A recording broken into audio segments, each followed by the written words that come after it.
In the next 35 years, I would love to see the society think more about big picture items. So, to pair our conditions and diseases and science programs with the policy and the public health and education work that we're doing so that this conversation completely changes. We are seeing much more progress when it comes to more open conversation, better priority of women's health research, conversation in venues that we have never seen before. For example, in employer groups, we are seeing employers want to support their female employees much more in their health and well-being. And so I would hope that that would continue, but I also would hope that as this conversation moves forward, that in the next 35 years, we really are making women's health mainstream. It's not just a vision for the society, it is just what it is, right? It's just a part of the research enterprise. It's a part of any conversation surrounding health and well-being. It's a part of any policy proposal that's coming out of the federal government. And so what we really want to see is this integrated and prioritized in every facet of any conversation surrounding women's health and healthcare generally.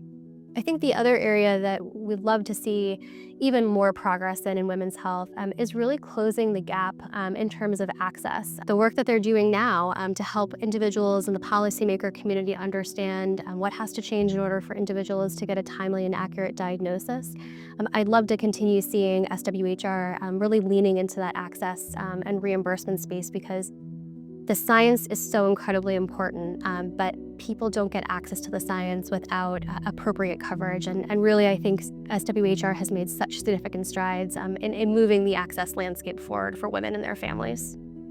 I was at a women's conference recently. What I see happening is that the young folks, the young women, are coming up and saying, I can happily dedicate my life's work to the mission of, getting rid of the disparities that that have been so stubborn and pervasive.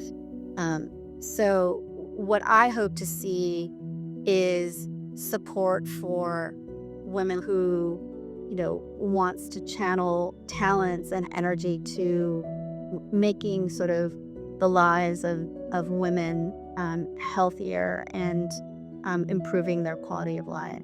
In the next 35 years, I hope to see consideration of sex as a biological variable and the importance of that for men, women, for everyone, fully integrated into the biomedical research continuum and the clinical care continuum. Building upon efforts like the Societies for 35 Years, I hope to see multi-sector partnerships, cohesive strategies, coordinated efforts so that we can each play our part and work together to have a broader collective impact. And I am hopeful for the future because of organizations like the Society, who I know will continue to focus squarely on the health of women and the importance of research to improve the health of women. My hope in the next 35 years is that women have the data and information that they need to understand how diseases will impact them, to understand how their treatments will impact them. I hope that women's heart attack symptoms are not missed. I hope that women who have endometriosis, multiple sclerosis, Alzheimer's, and many other diseases are diagnosed quickly, and that they have the treatments and the process that they need to help them live and be as healthy as possible. Fortunately, the women's health community is strong and thriving and more united than ever. And I've been really proud of SWHR's role in bringing this community together. And I invite others to join us. People from across academia and the patient advocacy community, we all need to be women's health advocates.